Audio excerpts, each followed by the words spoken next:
నరంతకుడు వెడలినాడు ఘోర రూపమందినాడు శరములను గుప్పినాడు పరక్రమము చూపినాడు నరులను బెదరించినాడు వానరులను చంపినాడు తారాసుడు బట్టినాడు పోరులను ఓడించినాడు వీరత్వము చూపెను భీభత్సము చేసెను శ్రీరాముడు చింతించి చెదరిన కపులగాంచి చెప్పెను విభీషణు విలచి చెనటినరాంతకు గూర్చి చావెట్టుల తెలుపుమా సరగుణ వశింపుమా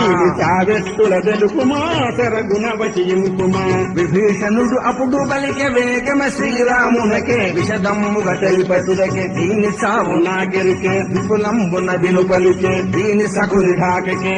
ఇడు సత్సు రాఘవా వేగనంపు సుగ్రీవా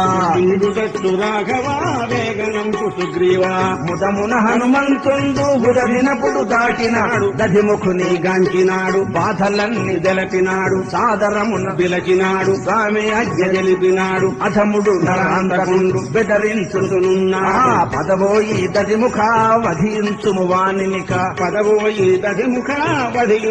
వానినిక హనుమంతుడు దధిముఖుడు అప్పుడు వారు చేరినారు ఆరాముని మృత్యను అప్పుడు సెలవు గోరెను ఆనరంతకాధముని హతము చేయబెడలను అంతవాని గంటను అప్పుడు రణము చేసెను ఆనరంతకాధముని దశముఖుడే గనుగొని కోపమ్మును తాబూని కొట్టుచుండెవాలిని అసుపుత్రుని చేకొని శ్రీరాముని స్మరించెను శ్రీరాముని ఆశిరమ్మును అందుకొని కోసనప్పుడు దానిని అప్పుడు శిరము తెచ్చనే ఆరామునకిచ్చనే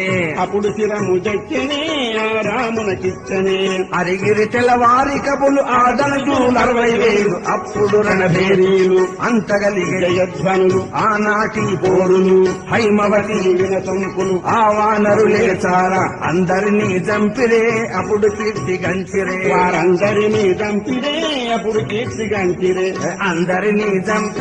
అప్పుడు కీర్తిగంచిరే